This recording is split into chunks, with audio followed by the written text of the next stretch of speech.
5 tahun lepas, aku ada beli satu game, Octopath Traveler. Game ni adalah game RPG yang lawa gila. Masa mula-mula aku tengok trailer game ni, aku rasa game ni memang untuk aku. So aku beli, aku download dalam aku punya Nintendo Switch masa tu. Dan lepas tu, aku tak pernah sentuh lagi game tu. 5 tahun aku biar dia berabuk dekat dalam almari. Bukan sebab aku hilang minat nak main, bukan sebab aku tak ada masa. Entah kenapa, setiap kali bila aku fikir nak main, ada je satu perasaan berat yang datang ke aku. Aku asyik fikir, nantilah, lepas habis kerja ni lah, hujung minggu ni lah. Hujung minggu datang, hujung minggu pergi, 5 tahun berlalu macam tu je.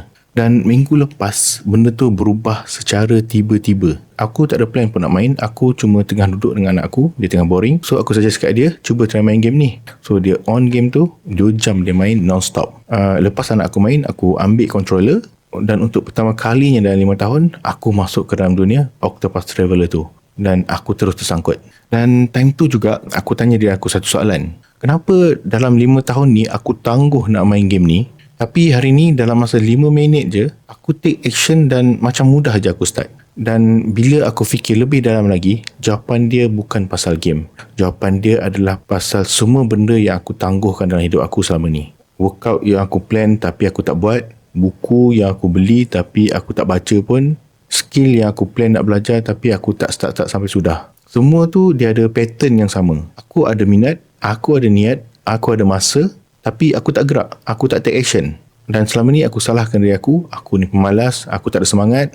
Tapi rupa-rupanya bila aku buat deep research, masalah aku ni dah well established pun. Psikologi panggil benda ni activation energy. Konsep ni bermula daripada subjek kimia, iaitu tenaga yang diperlukan untuk memulakan satu tindak balas. Dan manusia ni pun sama macam konsep kimia ni. Setiap kali kita nak memulakan sesuatu yang baru, otak kita akan mula kira dulu. Berapa banyak tenaga yang kita perlukan ni? Kalau angka tu terlampau besar, otak akan cuba cari jalan keluar. Bukan sebab kau malas, tapi otak kau direka untuk save energy, jimat tenaga. Otak kita akan selalu pilih the less resistance path, laluan yang paling kurang rintangan. Setiap kali kau fikir nak start sesuatu yang unfamiliar, otak kau akan mula berkira-kira. Okay, kena fikir nak mula dari mana? Nak kena set up dulu, nak kena faham dulu dan nak kena buat banyak benda lagi. Dan dalam satu saat, otak kau buat keputusan, okey, tak berbaloi, scroll phone je lah, lagi senang. Tapi tunggu jap, kalau semua ini adalah berkaitan dengan activation energy, kenapa hari anak aku main game tu, aku boleh terus start dalam masa 5 minit je? Apa special condition yang ada pada hari tu? Aku dah identify 3 benda yang berlaku serentak pada masa tu yang aku tak sedar. Yang pertama, aku nampak orang lain buat dulu. Anak aku main game tu depan aku selama 2 jam. Otak aku secara automatik proses maklumat tu. Oh, boleh je main. Tak complicated mana pun. Ini yang psikologi namakan social proof dan observational learning. Albert Bandura, seorang psikologis terkenal, dia dah buktikan melalui kajian dia bahawa manusia ni belajar dan rasa lebih berani untuk cuba sesuatu bila dia nampak orang lain dah buat dulu. So, barrier atau halangan yang aku duk fikir dalam kepala aku masa tu dah pun menurun. Bukan sebab game tu berubah, tapi sebab persepsi aku terhadap game tu dah berubah. Yang kedua, aku tak ada tekanan untuk perform. Hari tu, sebenarnya aku tak ada plan pun nak main. Aku tak ada apa-apa expectation. Aku tak fikir pun kena habiskan game ni, kena main betul-betul. Aku just ambil controller sebab nak cuba dan nak tengok.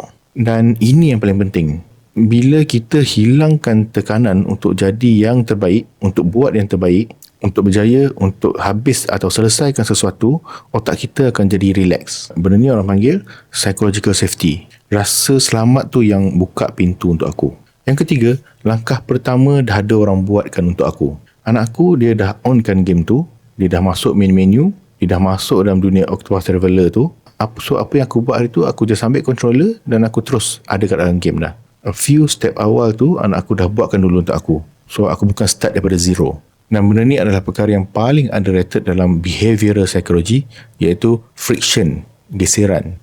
Lagi kurang friction dia, lagi besar kemungkinan untuk kita meneruskan aktiviti tu. Okay, so macam mana kita boleh gunakan pengetahuan ni untuk kehidupan kita yang sebenar? Macam mana kita nak applykan benda ni untuk workout, untuk buku, untuk skill ataupun untuk apa-apa je benda yang kita dah tangguhkan selama ni? So kat sini aku nak sharekan 4 step Dan step yang keempat tu aku rasa paling mudah tapi yang paling penting.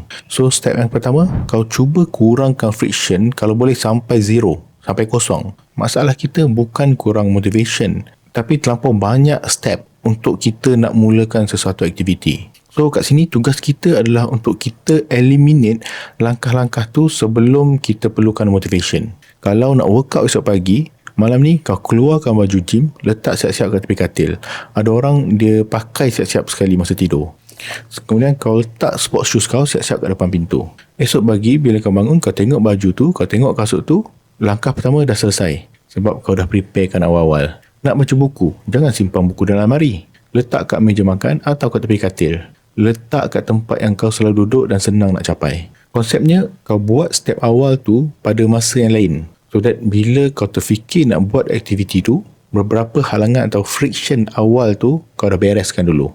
Langkah kedua, gunakan 2 minutes rule. David Allen dalam buku Getting Things Done ada ceritakan satu prinsip mudah. Kalau dia cakap, kalau sesuatu tu boleh dibuat kurang daripada 2 minit, kau buat benda tu sekarang. Tapi kita boleh twistkan sikit prinsip ni untuk habit. Bila kau nak start sesuatu yang kau selalu tangguh, kau kena bagi permission kat diri kau untuk stop lepas kau buat benda tu selama 2 minit. Kau nak workout, kau buat je 2 minit jumping jack. Kau nak baca buku, kau baca satu muka surat je. Kau nak belajar skill baru, kau tengok je tutorial untuk 2 minit. Tujuan dia bukannya untuk kita buat banyak, tapi untuk kita pecahkan the first barrier. Dan dalam kebanyakan kes, bila kau dah start, kau akan teruskan, kau tak akan berhenti. Disebabkan oleh momentum 2 minit yang kau dah bina tu. Sebenarnya ni psikologis panggil Zeigarnik Effect. Otak kita akan secara semula jadi nak habiskan benda yang kita dah mulakan tu. Ia akan rasa tak lengkap kalau kita tiba-tiba berhenti. So sebenarnya kau tak perlukan motivation pun untuk habiskan. Kau just perlukan motivation untuk memulakan. Langkah ketiga, cari rakan ataupun social support. Ingat tak kenapa tiba-tiba aku boleh main game tu sedangkan sebelum ni kemain susah aku nak mula? Sebab anak aku main dulu kat depan aku. Kita perlukan persekitaran yang normalize benda yang kita nak buat. Kalau kau nak mula berlari, kau join running group. Walaupun kau lari paling slow. Kalau kau nak mula baca buku, kau join book club. Atau share progress kau kat social media. Kalau kau nak belajar skill baru, kau buat dengan kawan kau. Ataupun kau announce dekat orang sekeliling kau. Bila orang lain nampak kau buat, kau rasa accountable. Bila kau nampak orang lain pun buat, kau rasa benda tu lebih achievable. Dua-dua ni memang powerful. Dan step keempat adalah buang expectation untuk buat benda tu dengan sempurna.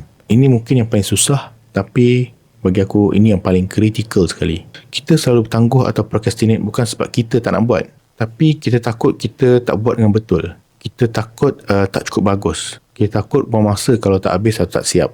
Ini adalah perfectionism yang menyamar sebagai procrastination. Dalam kes ni, kau kena bagi diri kau permission untuk buat sesuatu tu dengan teruk. Workout yang teruk lebih baik daripada workout yang tak dibuat langsung. Buku yang dibaca separuh lebih baik daripada buku yang tak dibaca langsung. Skill yang kau belajar dengan slow progress lebih baik daripada skill yang kau tak belajar langsung. Jangan aim untuk perfect, aim untuk present. Kehebatan tu dia bermula daripada langkah pertama. Kemudian kau just perlu konsisten je. Apa satu benda yang dah lama kau tangguh, tapi sebenarnya kau tahu kau nak buat? Tinggalkan dalam komen, aku pun nak tahu juga. Mungkin kita boleh hold each other accountable. Jumpa lagi dalam next video. Assalamualaikum.